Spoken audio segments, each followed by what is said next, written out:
Brief case ತಗೊಂಬ. ಏಯ್ ಅಲ್ಲೇನ್ ನೋಡ್ತಾ ಇದ್ಯಾ? ಕಾರಲ್ಲಿರೋ ಬ್ಯಾಗ್ ತಗೊಂಬ ಅಂತ ಹೇಳಿಲ್ಲ? ಸ್ಟೂಪಿಡ್.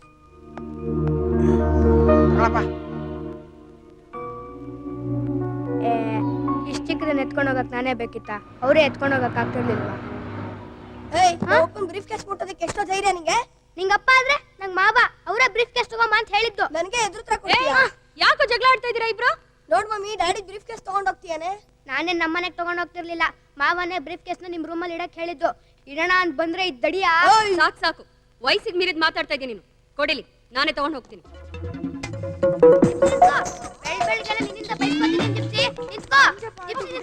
ಅಯ್ಯೋ ನೀನೇನ್ ಹಾಕೊಂಡು ಚೆನ್ನಾಗಿರ್ತೀಯ. ಹೊಸ ತಗೊಂಡ್ರಾಯ್ತು ಬಿಡಿ.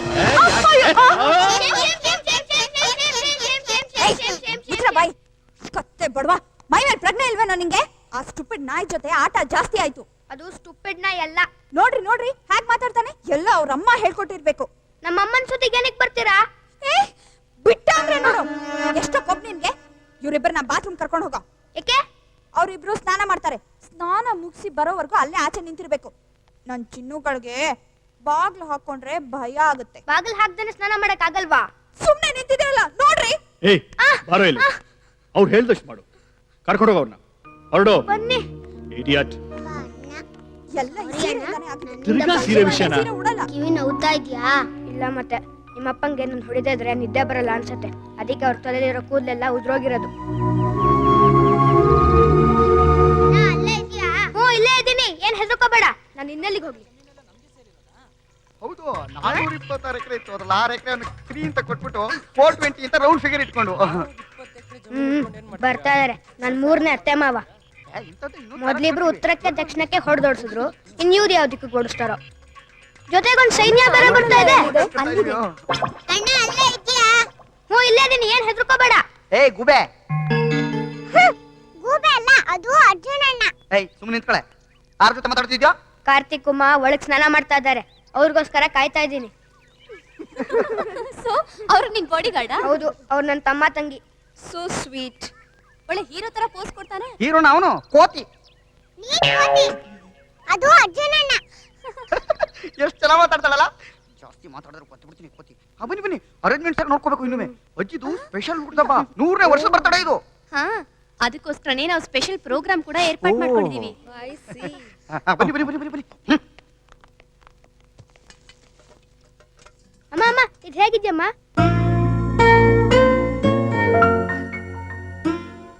ಚೆನ್ನಾಗಿದ್ಯಪ್ಪ. ನಾನೇ ಮಾಡಿದ್ದು ಅಜ್ಜಿಗೆ ಅಂತ. ಅವ್ರ ಬರ್ತ್ಡೇ ಪ್ರೆಸೆಂಟು.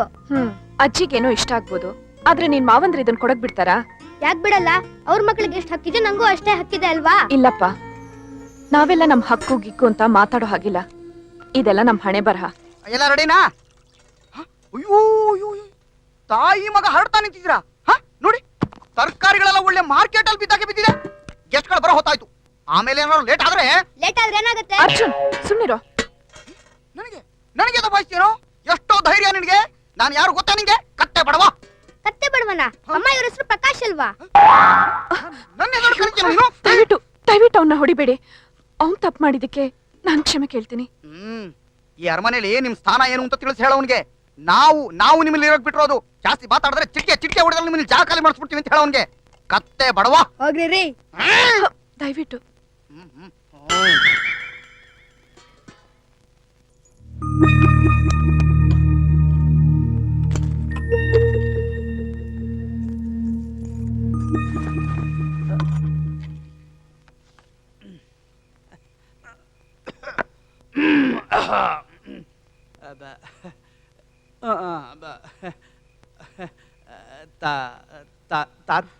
ಅಜ್ಜಿ ಅಜ್ಜಿ ಅಜ್ಜಿ ಅಜ್ಜಿ ತುಂಬಾ ಆಯಾಸ ಆಗಿದೆ ಅನ್ಸುತ್ತೆ. ಹೌದಪ್ಪ, 100 ವರ್ಷ ಅಂದ್ರೇನು ಸುಮ್ನೆನಾ? ಅಯ್ಯ, ನಿಮ್ಗೆ 100 ವರ್ಷ ಅಂದ್ರೆ ಯಾರು ನಂಬ್ತಾರೆ? ನೀವು ಬಂದಿದ್ದವ್ರ ಮಾತನ್ನ ಕೇಳಿಸ್ಕೋಬೇಕಾಗಿತ್ತು. ಎಲ್ರದ್ದು ಒಂದೇ ಪ್ರಶ್ನೆ, 100 ವರ್ಷ ಆದ್ರೂ ಮುಖದಲ್ಲಿ ಒಂದ್ ಸುಕ್ಕು ಇಲ್ಲ, ಇಷ್ಟು ಚೆನ್ನಾಗಿರಕ್ ಹೇಗ್ ಸಾಧ್ಯ ಅಂತ. ನಾನು ಅದನ್ನೇ ಯೋಚನೆ ಮಾಡ್ತಿದ್ದೆ. ನೀವ್ ಇವಾಗ್ಲೇ ಚೆನ್ನಾಗಿದ್ದೀರಲ್ಲ, ಈ ನಿಮಗೆ 20 ವರ್ಷ ಇದ್ದಾಗ ಹೇಗಿದ್ದಿರ್ಬೋದು? 1 ವರ್ಷದ ಪಾಪು ತರ ಇರ್ಬೋದು ಅಲ್ವಾ? ಲೇ ಉಮಾ, ನಿನ್ ಗಂಡ ಹೀಗ್ ದಡ್ನಾಗೆ ಇರ್ತೀನಿ ಅಂತ ಯಾಕೆ ಇಷ್ಟ ಹಠ ಮಾಡ್ತಾನೆ? ನೀವಿಬ್ರೆ ತಾನೆ ಅವ್ರಿಗೆ ರಾಜಲಕ್ಷಣ ಇದೆ ಅಂತ ನನ್ ತಲೆಗೆ ತಂದು ಕಟ್ಟಿದ್ದು. ಹೋಗ್ಲಿ ಬಿಡ್ರೆ. ನಿನ್ ಗಂಡಂಗೆ ವಿಷಯಕ್ಕೆ ಬರೋಕ್ ಹೇಳು.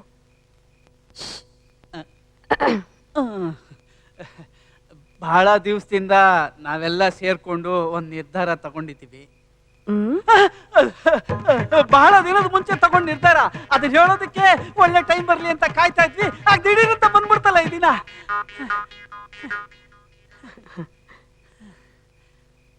ದಿಢೀರಂತ ಬಂತ? ಏನ್ ಲಕ್ಷ್ಮಿ? ದಿಢೀರಂತಲ್ಲ, ನಿಧಾನಕ್ಕೆ ಮೆತ್ತಿಗೆ ಬಂತು ಅಲ್ವೇನೆ? ಅಷ್ಟೊಂದ್ ಮೆತ್ಗೂ ಬರ್ಲಿಲ್ಲ. ಅಷ್ಟೇನ್ ಫಾಸ್ಟ್ ಆಗು ಬರಲ್ಲ ಬಿಡಿ. ಕ್ರಿಕೆಟ್ ಅಲ್ಲಿ 90 ಆದ್ಮೇಲೆ ಆಟ ನಿಧಾನನೇ. ಸೆಂಚುರಿ ಹೊಡೆಯೋದು ಅಷ್ಟೇನು ಸುಲಭ ಅಲ್ಲ ಬಿಡಿ. ಎಷ್ಟು ಒಳ್ಳೆ ಮಕ್ಕಳು ನೀವು. ನಿಮ್ಮಂತ ಮಕ್ಕಳು ಪಡೆಯೋಕೆ ನಾನು ಪುಣ್ಯ ಮಾಡಿರ್ಬೇಕು. ಯಾವಾಗ್ಲೂ ನನ್ನನ್ನು ನಗಿಸ್ಕೊಂಡು ನನ್ನ ಜೊತೆನೇ ಇರ್ತೀರಾ. ಅದು ಖಂಡಿತ ಇರ್ತೀವಜ್ಜಿ. ಅದ್ರ ಬಗ್ಗೆ ನಿನ್ನ ಹತ್ರ ಹೇಳ್ಬೇಕು ಅಂತ ಬಂದ್ವಿ. ಹೇಳಪ್ಪ, ಏನದು? ಅದು ಇನ್ಮೇಲೆ ನೀವು ಕಂಪ್ಲೀಟ್ ರೆಸ್ಟ್ ತಗೋಬೇಕು. ಇಷ್ಟು ವರ್ಷದಿಂದ ಎಷ್ಟೊಂದು ಜವಾಬ್ದಾರಿ ಹೊತ್ಕೊಂಡಿದ್ದೀರಾ. ಈ ವಯಸ್ಸಲ್ಲೂ ನೀವು ಕೆಲಸ ಮಾಡೋದು ನೋಡ್ತಾ ಇದ್ರೆ ನಮ್ಮೆಲ್ಲರ ಮನಸ್ಸಿಗೆ ನೋವಾಗುತ್ತೆ. ಕೆಲಸ ಅಂದ್ರೆ ಈ ಅರಮನೆ ನಡೆಸೋದು ಅಂತೀರಾ? ಅದು ನನ್ನ ಕರ್ತವ್ಯ ಅಲ್ವಾ? ಅದನ್ನ ಈಗ್ಲೂ ನಾನು ಸಂತೋಷವಾಗಿ ಮಾಡ್ತಾ ಇದ್ದೀನಿ. ಅದು ಹಾಗಲ್ಲ ಅಜ್ಜಿ, ಇವ್ರಿಗೂ ಏನು ಕೆಲಸ ಇಲ್ಲದೆ ಬೇಜಾರಾಗ್ತಿತ್ತು. ಅದಕ್ಕೆ ಈಗಲಾದರೂ ಅರಮನೆ ನೋಡ್ಕೊಳ್ಳೋ ಕೆಲಸ ಕಲ್ತ್ಕೊಳ್ಳಿ ಅಂತ. ಹೌದು ಅಜ್ಜಿ, ಪಾಪ ಸುಮ್ಮನ್ ಕೂತ್ ತಿನ್ನೋದಕ್ಕೆ ಇವ್ರಗಳಿಗೂ ಬೇಜಾರು. ಅದಕ್ಕೆ ಫ್ಯಾಕ್ಟ್ರಿನೊಬ್ರು ನೋಡ್ಕೊಂಡ್ರೆ ಜಮೀನನ್ನ ಮತ್ತೊಬ್ರು ನೋಡ್ಕೋಬಹುದು ಅಂತ ನಾವುಗಳೆಲ್ಲ ಮಾತಾಡ್ಕೋತಿದ್ವಿ ಅಲ್ವೇನ್ರಿ? ಹೌದು, ಜವಾಬ್ದಾರಿಗಳನ್ನ ಹಂಚ್ಕೊಂಡ್ಬಿಟ್ರೆ ಯಾರಿಗೆ ಯಾವ ರೀತಿ ಕನ್ಫ್ಯೂಷನ್ ಇರಲ್ಲ. ನೀವು ಕನ್ಫ್ಯೂಷನ್ ಅಂದ ತಕ್ಷಣ ನೆನಪಾಯ್ತು ನೋಡಿ, ಈ ಮರ್ಕೇರ ಎಸ್ಟೇಟ್ ಯಾರಿಗೆ ಸೇರುತ್ತೆ? ಎಸ್ಟೇಟ್ ವಿಷಯ ನೀನೀಗ ಮಾತಾಡಬೇಡ. ಆಮೇಲೆ ಅಜ್ಜಿ ವಿಲ್ ಬರ್ಸ್ಕೊಳಕ್ಕೆ ಬಂದಿರ ಅಂತ ತಿಳ್ಕೊಂಡ್ಬಿಡ್ತಾರೆ ಅಲ್ವಾ ಅಜ್ಜಿ? ನೀವ್ ಚಿಂತೆ ಮಾಡಬೇಡಿ, ವಿಲ್ ಬರ್ಸೋ ಟೆನ್ಷನ್ನೇ ತಗೋಬೇಡಿ. ಇದು ನಮ್ ಫ್ಯಾಮಿಲಿ, ನಾವೆಲ್ಲ ಒಂದು. ನೀವು ನಮ್ಮ ಪ್ರೀತಿಯ ರಾಜಮಾತೆ, ಸದಾ ನೀವು ನಗ್ನಗ್ತಾ ಇರ್ಬೇಕು ಅನ್ನೋದೇ ನಮ್ಮ ಆಸೆ. ವಿಲ್ ಬೇಕಾದ್ರೆ ಯಾವಾಗ ಬೇಕಾದ್ರೂ ಬರ್ಸ್ಕೋಬಹುದು. ನನ್ನ ಮೇಲೆ ಎಷ್ಟೊಂದು ಕಾಳಜಿನಪ್ಪ ನಿನಗೆ. ನೀವು ಹೇಳಿದ ಎಲ್ಲ ವಿಷಯಗಳು ಸರಿಯಾಗಿದೆ. ಒಂದು ವಿಷಯ ಬಿಟ್ಟು, ಆ ವಿಲ್ ಬರೆಯೋ ಬಗ್ಗೆ. ನಾನಾಗ್ಲೇ ನನ್ನ ವಿಲ್ ಬರ್ದಿಟ್ಟಿದ್ದೀನಿ. ನನ್ನೆಲ್ಲ ಆಸ್ತಿ ನಿಮಗೆ. ನಿಮ್ಮನ್ನು ಬಿಟ್ಟರೆ ಬೇರೆ ಯಾರಿದ್ದಾರೆ ನನಗೆ? ಇದನ್ನ ನಿಮ್ಮೆಲ್ಲರಿಗೂ ಸಮನಾಗಿ ಬರ್ದಿಟ್ಟಿದ್ದೀನಿ. ಹಾಗೆ ನಂದು ಒಂದೇ ಒಂದು ಬೇಡಿಕೆ, ಈ ಅರಮನೆ ಮಾನ ಮರ್ಯಾದೆ ಗೌರವಕ್ಕೆ ಕುಂದು ಬರೋ ಹಾಗೆ ನೀವ್ಯಾರೂ ನಡ್ಕೋಬಾರ್ದು. ಇದನ್ನ ನೀವು ಬಾಯ್ ಬಿಟ್ಟು ಹೇಳ್ಬೇಕೆ? ಹಾಗೆ ನಡ್ಕೊಳ್ಳೋದು ನಮ್ ಧರ್ಮ. ಖಂಡಿತ ಹಾಗೇ ನಡ್ಕೋತೀವಿ. ಅದೆಲ್ಲ ಸರಿ ಅಜ್ಜಿ, ಆದ್ರೆ ನಮ್ ಗೌರವ ಹಾಳು ಮಾಡಿರೋ ಜನ ಇನ್ನೂ ಇಲ್ಲೇ ಇದಾರಲ್ಲ, ಅವ್ರನ್ನ ಏನ್ ಮಾಡ್ಬೇಕು ಹೇಳಿ? ಏನು ಮಾಡೋದು ಬೇಡ. ಅವ್ರು ಹೀಗೆ ಹಾಗಿದ್ದಾರೋ ಮುಂದೇನೋ ಹಾಗೆ ಇರ್ತಾರೆ ಅಡುಗೆ ಮನೆಯಲ್ಲಿ. ಅವ್ರು ಮಾಡಿರೋ ಪಾಪಕ್ಕೆ ಅವ್ರು ನಿಮಗೆ ಸಾಯೋ ತನಕ ಅನ್ನ ಹಾಕೊಂಡಿರ್ಲಿ.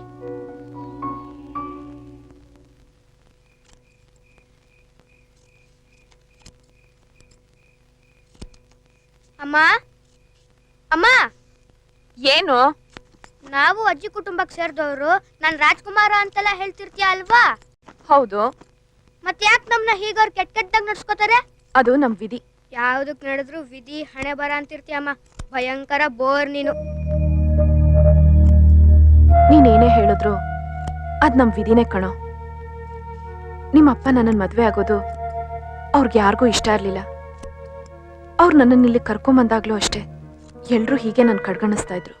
ನಿಮ್ ತಂದೆ ಆಕ್ಸಿಡೆಂಟಲ್ಲಿ ಸತ್ತೋದಾಗ ಅದು ದ್ವೇಷಕ್ಕೆ ತಿರುಗ್ತು. ಅರಮನೆಯಲ್ಲಿ ಇರ್ಬೇಕಾದ್ ನನ್ನ ಅಡ್ಗೆ ಮನೆಗೆ ಹಾಕಿದ್ರು. ನಿನ್ ಮೊದಲನೇ ಹುಟ್ಟಿದ ಹಬ್ಬನೇ ಅರಮನೆ ಅಡ್ಗೆ ಮನೇಲಿ ಆಚರಿಸ್ದೆ. ಆಗ ನಿಮ್ಮಜ್ಜಿ ನಿಂಗೊಂದು ಚಿನ್ನದ ಸರ ಕೊಟ್ರು. ಆದ್ರೆ ನಿಮ್ಮತ್ತೆ ರಾಜಮನೆತನದ ರಕ್ತ ಇದ್ರೆ ಮಾತ್ರ ಅದನ್ನ ಹಾಕೊಳ್ಳೋ ಹಕ್ಕಿರೋದು ಅಂತ ಅದನ್ನ ಕಿತ್ಕೊಂಡ್ಬಿಟ್ರು. ಅಜ್ಜಿ ನಂಗೆ ಚಿನ್ನದ ಸರ ಕೊಡ್ಸಿದ್ಲು ಅಂತ ನೀನ್ ಹೇಳ್ತಿದ್ಯಾ? ಅಜ್ಜಿಗ್ ನಮ್ಮಲ್ಲಿ ಇಷ್ಟೊಂದು ಪ್ರೀತಿ ಇದ್ದಿದ್ರೆ ನಮಗ್ ಯಾಕೆ ಸಹಾಯ ಮಾಡ್ತಿಲ್ಲ? ಅವ್ರು ನಮಗ್ ಸಹಾಯ ಮಾಡೋ ಸ್ಥಿತಿಲಿಲ್ಲ. ನಿನ್ ಮಾವಂದ್ರಿ ಮನೆ ಆಳ್ತಿರ್ಬೇಕಾದ್ರೆ ಅಜ್ಜಿ ತಾನೇ ಏನ್ ಮಾಡಕ್ಕಾಗತ್ತೆ? ಯಾವತ್ತಾದ್ರೂ ಒಂದಿನ ಇದೆಲ್ಲ ಸರಿ ಹೋಗ್ಬೋದು. ಮಾರಾಣವ್ರಿಗೆ ಮತ್ತೆ ಹುಷಾರಿಲ್ಲ ಅಂತ ಕಣಮೆ. ಡಾಕ್ಟರ್ ಬಂದಾರಂತೆ, ಎಲ್ಲರೂ ಬಂದು ಸೇರ್ಕೊಂಡು ನೋಡ್ತಾವ್ರಂತೆ. ನಾನು ನೋಡ್ಕೊಂಡ್ ಬರ್ತೀನಿ.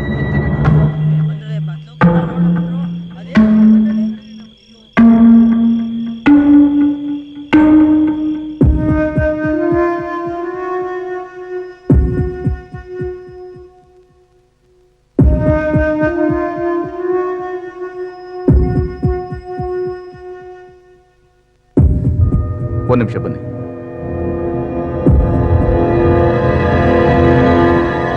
ಸಾರಿ, ಇವ್ರು ಉಳಿಯೋದು ಕಷ್ಟ ಇದೆ. ಈ ರಾತ್ರಿ ಪೂರ್ತಿ ಇರ್ತಾರೆ ಅನ್ನೋದು ಡೌಟೆ. ಇನ್ನೇನು ಪ್ರಯತ್ನ ಪಟ್ಟರು ಪ್ರಯೋಜನ ಇಲ್ಲ. ನೀವು ರಿಲೇಟಿವ್ಸು ಫ್ರೆಂಡ್ಸ್ಗೆಲ್ಲ ಹೇಳ್ಬಿಡೋದು ಒಳ್ಳೇದು.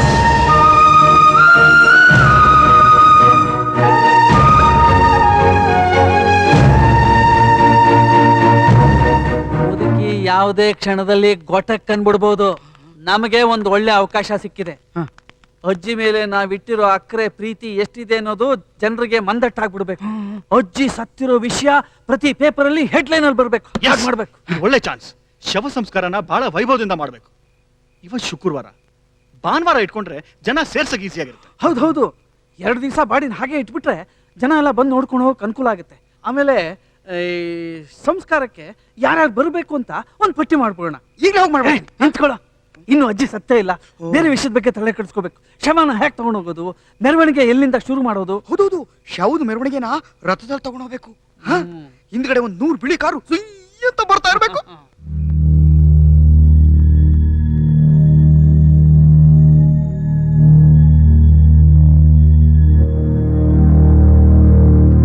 ಸಂಸ್ಕಾರ ಅಂದ್ರೆ ಹೆಂಗಿರ್ಬೇಕು, ಹಿಂದೆ ಯಾರು ಮಾಡಿರ್ಬಾರ್ದು, ಮುಂದೆ ಮಾಡಬೇಕು. ಏಯ್ ನಿಂತ್ಕೋ, ಇಲ್ಲಿ ಯಾಕೆ ಬಂದೆ ನೀನು? ಇಲ್ಲೆಲ್ಲ ಬರಬಾರ್ದು ಅಂತ ನಾವು ನಿಂಗೆ ಹೇಳಿಲ್ವಾ? ಅತ್ತೆಗೆ ಸೀರಿಯಸ್ ಆಗಿದೆ ಅಂತ ಎಲ್ರೂ ಮಾತಾಡ್ಕೋತಾ ಇದ್ರು, ಅದಕ್ಕೆ ನೋಡ್ಕೊಂಡು ಹೋಗೋಣ ಅಂತ ಬಂದೆ. ಓಹೋ, ಅವ್ರನ್ನ ಅವ್ರ ರೂಮ್ಗೆ ಹೋಗಿ ನೋಡೋ ಯೋಗ್ಯತೆ ನಿನಗಿಲ್ಲ. ಅಷ್ಟು ಮೀರಿ ನೀನು ನೋಡ್ಬೇಕು ಅಂತ ಅನ್ಸಿದ್ರೆ ಈ ಫೋಟೋ ಕಾಣಿಸ್ತಾ ಇದೆಯಲ್ಲ, ಫೋಟೋ ನೋಡ್ಕೊಂಡು ಹೋಗ್ತಾ ಇರೋ. ಏನ್ ಇಲ್ಲೇ ನಿಂತಿದ್ಯಾ? ಹೋಗಿ ಅಡ್ಗೆ ಮನೇಲಿ ಏನ್ ಕೆಲಸ ಇದೆ ನೋಡ್ಕೋ ಹೋಗು ಅಂತಂದ್ರೆ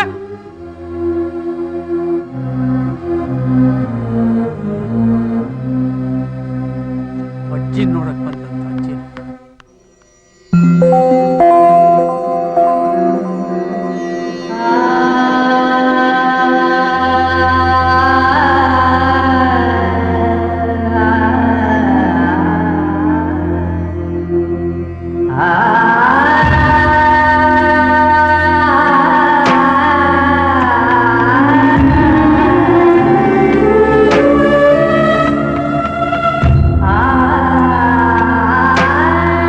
ಹತ್ರ ಬಾ, ಕಿವಿ ಕೊಡು.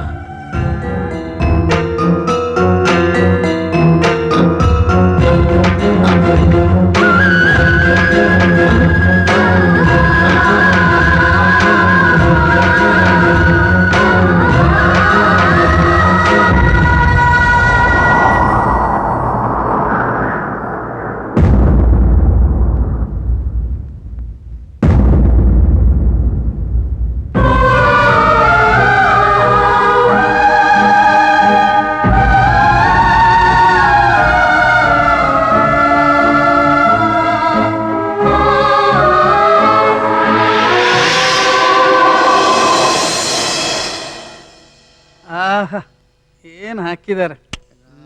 ಗುಡ್, ಒಳ್ಳೆ ಕವರೇಜ್ ಅಲ್ವಾ? ತೇರಿಕೆ ಕಾಚಡ ನನ್ನ ಮಕ್ಕಳು. ಈ ನ್ಯೂಸ್ ಯಾರೇ ಕೊಟ್ಟಿದ್ದು? ಯಾವುದು? Will Arjun be next king or will it be first son in law? Sources say that the grandson Arjun age 10 would be the right choice. ಅದೇನು ಅಂತ ಸ್ವಲ್ಪ ಕನ್ನಡದಲ್ಲಿ ಹೇಳಿ ಬಾವ. ನನ್ನ ಕರ್ಮ ನೀನೊಬ್ಬ. ಅರಮನೆಗೆ ಮುಂದಿನ ಉತ್ತರಾಧಿಕಾರಿ ಮನೆ ಮೊದಲನೇ ಅಳಿಯಾನೋ ಅಥವಾ ಆ ಮರಿಮಗ ಕುನ್ನಿ ಅರ್ಜುನನೋ ಅಂತ ಕೇಳ್ತಾ ಇದ್ದಾರೆ. 10 ವರ್ಷ ದಾಟಿರೋನು ನನಗಿಂತ ಒಳ್ಳೆ ಅಧಿಕಾರಿ ಅಂತ ಪೇಪರ್ ಅವ್ರು ಹೇಳ್ತಾ ಇದ್ದಾರೆ. ಯಾರು ಕೊಟ್ರಿ ಸುದ್ದಿ? ನಾನಲ್ಲ. ಅಯ್ಯೋ, ಅವ್ನ್ ರಾಜ ಆದ್ರೇನು ಮಂತ್ರಿ ಆದ್ರೇನು, ಹೇಗಿದ್ರು ಅಜ್ಜಿ ಆಸ್ತಿ ಎಲ್ಲ ರಮೇಶಲ್ಲಿ ಬರ್ದಿಯಾರಲ್ಲ. ಆದ್ರೂ ಸಂಸ್ಕಾರಕ್ಕೆ ಬರೋರ್ ಮುಂದೆ ಈ ವಿಷಯ ಹೊರಗ್ ಬರ್ದಂಗ್ ನೋಡ್ಕೋಬೇಕು. ಹೌದು, ಇಷ್ಟಾಗಿನೂ ಯಾರಾದ್ರೂ ಬಾಯ್ ಬಿಟ್ಟು ಕೇಳಿದ್ರೆ ಪ್ರಶ್ನವರು ನಮಗ್ ಗೊತ್ತಿಲ್ಲದೆ ಬರ್ತಿದ್ದಾರೆ ಅಂತ ಹೇಳ್ಬಿಡೋಣ. ಅಷ್ಟೇ. ಮುಂದಿನ ಕೆಲಸ ಏನು ಅಂತ ಯೋಚನೆ ಮಾಡೋಣ. ಇನ್ವಿಟೇಷನ್ ಎಲ್ಲ ಕಳ್ಸಾಯ್ತಾ? ಇನ್ನೂ ಇಲ್ಲ, 10 ಗಂಟೆ ಕಳಿಸ್ತೀನಿ. ಸರಿ, ಈಗ ಹೆಣ ತಗೊಂಡು ಹೋಗೋದಕ್ಕೆ ವ್ಯವಸ್ಥೆ ಎಲ್ಲ ಬೇರೆ ಬೆಳ್ಳಿ ರಥ ತರ ಕಳಿಸ್ತೀನಿ. ಬೇರೆ ರಥ? ನಮ್ಮನೆ ಬೆಳ್ಳಿ ರಥ? ನಮ್ಮ ರಥ ಯಾಕೂಟೋಗಿದೆ. ಈ ಮನೇಲಿರೋರು ಒಬ್ಬೊಬ್ರು 100 ವರ್ಷಕ್ಕೆ ಸತ್ರೆ ಯಾವ ರಥ ತರ ನೆಟ್ಕಿರುತ್ತೆ ಹೇಳಿ. ಈಗ ನೋಡಿ, ಮುಂದಿನ ಸರದಿ ನಿಮ್ದು. ನೀವ್ ಯಾವಾಗ ನೆದ್ ಬಿಡ್ತೀರಿ ನಮ್ಗೆ ಹೆಂಗ್ ಗೊತ್ತಾಗುತ್ತೆ ಅಲ್ವಾ? ಓ, ಎಲ್ಲ ಇಲ್ಲಿದ್ದೀರಾ? ಎಲ್ರು ಶವದತ್ರ ಇರ್ತೀರಾ ಅನ್ಕೊಂಡಿದ್ದೆ. ಸರಿ, ಮಹಾರಾಣಿ ಸತ್ ಕೂಡ್ಲೆ ಈ ಪತ್ರನ ಓದಕ್ಕೆ ಹೇಳಿದ್ದಾರೆ, ಓದ್ತೀನಿ. ಕೊಡೆಯ.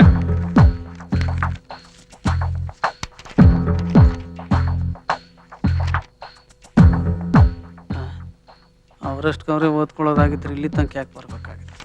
ಮನೇಲೇ ಓದ್ಕೋಬೋದಾಗಿತ್ತಲ್ಲ. ಇಲ್ಲಿ ನಾನು ನನ್ನ ಕೆಲವು ಆಸೆಗಳನ್ನು ಬರೆಸಿದ್ದೇನೆ. ಅದನ್ನ ನನ್ನ ಮೊಮ್ಮಕ್ಕಳು ಹಾಗೂ ಅವರ ಗಂಡಂದಿರು ಚಾಚು ತಪ್ಪದೆ ಪಾಲಿಸಬೇಕು. ಮೊದಲನೆಯದು, ನನ್ನ ಸಂಸ್ಕಾರ ತುಂಬಾ ಸರಳವಾಗಿರಬೇಕು. ಶವ ಸಂಸ್ಕಾರನ ಬಹಳ ವೈಭವದಿಂದ ಮಾಡಬೇಕು. ನನ್ನನ್ನ ಮಣ್ಣು ಮಾಡಬೇಕು. ನನಗೆ ದಹನ ಸಂಸ್ಕಾರ ಬೇಡ.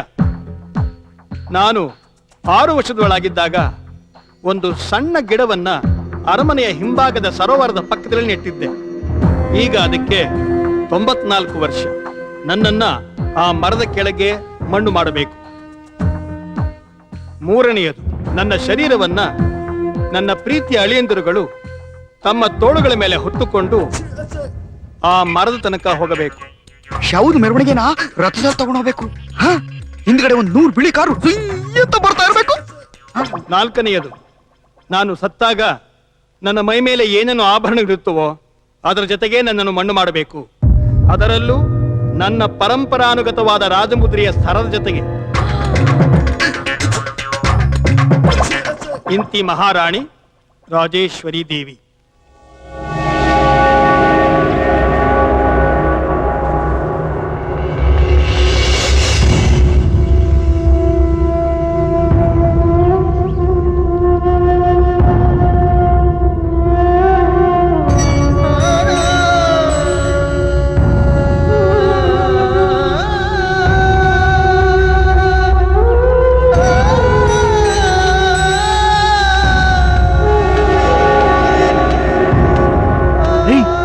ಈಗಲೂ ಚಪ್ಪಲಿ ಹಾಕೋಬೇಕಾ?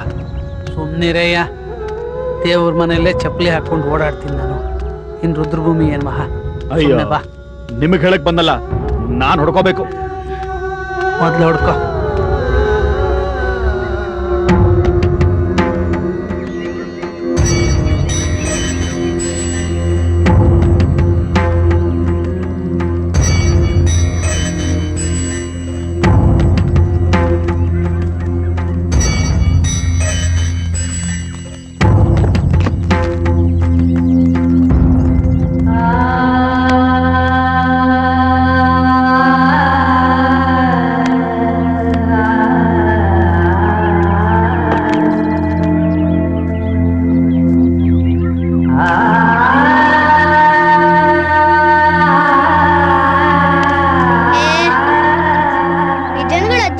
ಸಾಯ್ತಿದಾರ ನೋಡು, ಅವರೇ ಅಜ್ಜಿ ಜೊತೆ ಸಮಾಧಿ ಒಳಗೆ ಹೋಗೋತಾರ.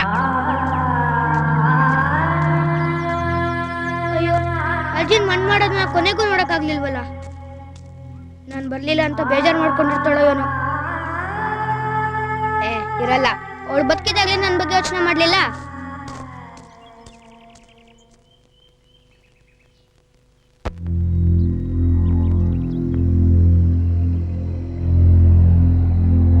ಅರ್ಜುನ್, ಮರ ಹತ್ಬಿಟ್ಟು ಏನೋ ನೋಡ್ತಾ ಇದ್ಯಾ? ಇಲ್ಲಿದ್ರೆ ಅಜ್ಜಿ ಗುಳಿಯೊಳಗೆ ಹೋಗ್ತಿರೋದನ್ನ ಚೆನ್ನಾಗಿ ನೋಡ್ಬೋದು. ನೀನು ಎಲ್ಲ ನಿಂತ್ಕೋ, ನನಗೆ ರನ್ನಿಂಗ್ ಕಾಮೆಂಟ್ರಿ ಕೊಡ್ತೀನಿ.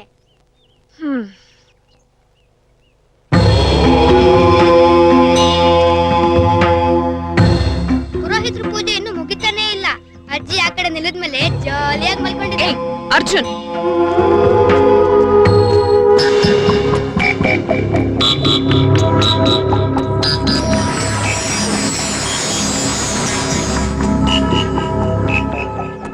ಶವಾನಿಗೆ ಇಳಿಸ್ಬೋದು. ಯಾರು? ನಾರಾಯಣ, ಮೊದ್ಲು ಅಜ್ಜಿ ಹೋಗ್ಲಿ.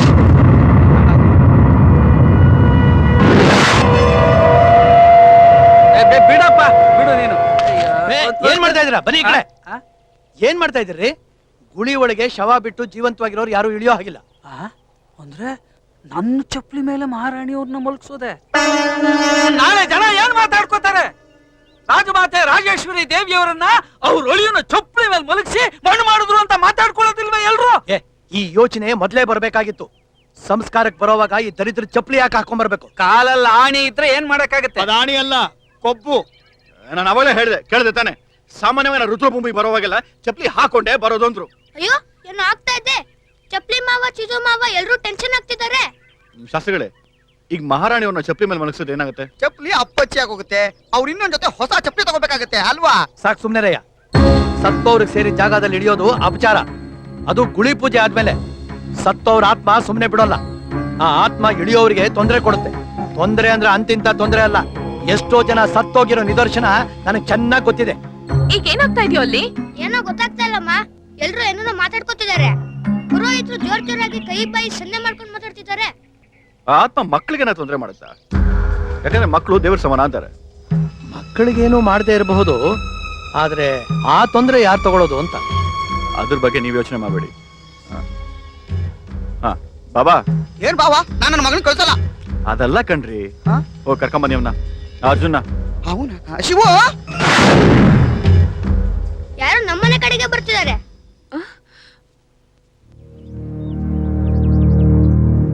ಪುರೋಹಿತರು ನಿಮ್ ಮಗ ಅರ್ಜುನ್ನ ಕರ್ಕೊಂಬರೋಕ್ ಹೇಳವ್ರೆ. ಕೊನೆ ಪಕ್ಷ ಒಬ್ರಿಗಾದ್ರೂ ಗೊತ್ತಾಯ್ತಲ್ಲ ನನ್ ಮಗನಿಗೆ ಈ ಮನೇಲಿ ಏನ್ ಹಕ್ಕಿದೆ ಅಂತ. ಅರ್ಜುನ್, ಏನಮ್ಮ? ಬಾಪುಟ ಇಲ್ಲಿ. ಪುರೋಹಿತರು ಹೇಳ್ ಕಳ್ಸಿದಾರೆ ನೀನು ಅಲ್ಲಿರ್ಲೇಬೇಕು ಅಂತ. ಇವನ್ ಇಳಿಸೋದ? ಹೌದು, ಅದರಲ್ಲೇನ್ ತಪ್ಪು? ಇವನು ಚಿಕ್ಕ ಹುಡುಗ, ದೇವ್ರ ಸಮಾನ ತಾನೆ, ಹಿಡಿದಿ ಬಿಡಿ. ಆದ್ರೂ ಈ ಹುಡುಗನ್ ಕೈಯಲ್ಲಿ ಮಾಡ್ಸೋದು ನ್ಯಾಯನ? ಚೆನ್ನಾಗಿ ಹೇಳಿದ್ರಿ. ಅದ್ರಲ್ಲೇನಿದೆ, ಏನೂ ಹಾಳ ಇಲ್ಲ. ಇವನ್ ಈ ತರದ ಕೆಲಸ ಎಲ್ಲ ತುಂಬಾ ಮಾಡ್ತಾನೆ ಅಲ್ವೇನೋ. ಹಿಡಿಯೋ ಹಿಡಿಯೋ ಹಿಡಿ ಹಿಡಿ ಹಿಡಿ.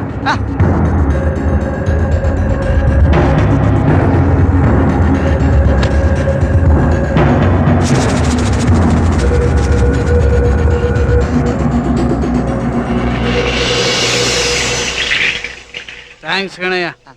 ಬಾ ಬಾ ಬಾ ಬಾ. ಅದು ಅದು ನೋಡಿದ್ರ ಎಷ್ಟು ಸುಲಭವಾಗಿ ಮಾಡ್ಬಿಟ್ಟ ನಮ್ಮ ಹುಡುಗ. ಆದ್ರೂ ಸಸಿಗಳೇ ಟೈಮ್ ಆಗ್ತಿದೆ, ಬೇಗ ಮುಗಿಸಿ. ಸರಿ ತಗೊಳ್ರಪ್ಪ. ನಡಿ ನಡಿ, ಹಿಂದೆ ನಡಿ. ದೊಡ್ಡ ಭಾವನಿಗೆ ಇಟ್ಕೊಂಡಾಗ ಮತ್ತೆ ಕರೆಸ್ತೀವಿ, ಹಿಂದೆ ಹೋಗು.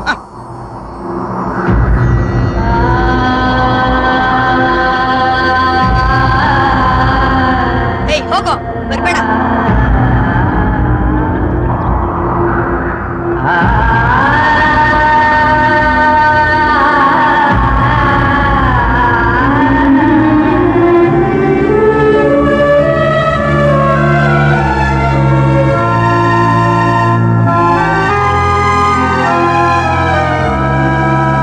ನನ್ನ ಅಂದಾಜಿನ ಪ್ರಕಾರ ಒಂದ್ 20 ಲಕ್ಷ. ಹಳೇದ್ ಬೇರೆ, ಆಂಟಿಕ್ ಪೀಸು ಅಂತ ಎಕ್ಸ್ಟ್ರಾ 3 ಲಕ್ಷ ರೂಪಾಯಿ ಕುಯ್ಬೋದು. ಇಂಥ ಬೆಲೆ ಬಾಳೋ ವಸ್ತುನ 6 ಅಡಿ ಹಳ್ಳ ತೆಗೆದು ಒದ್ದೆ ಮಣ್ಣಲ್ಲಿ ಹಾಕಿಟ್ಟಿದ್ದಾರೆ. ಯಾಕೆ ಯಾಕೆ ಅಂದ್ರೆ ಅದು ಆ ಮುದುಕಿ ಆಸೆ ಅಂತೆ, ಹಾಗಂತ ವಿಲ್ಲಲ್ಲಿ ಬರ್ದಿಟ್ಟಿದ್ದಾಳೆ. ಎಂತ ಮುಟ್ಟಾಳ ಜನ. ಸಮಾಧಿನ ಅಗ್ದು ಆ ಚೈನ್ ತೆಗಿಬೇಕು. ಏನ ಅಜ್ಜಿ ಸಮಾಧಿ ಆಗ್ಯೋದ? ಎಸ್,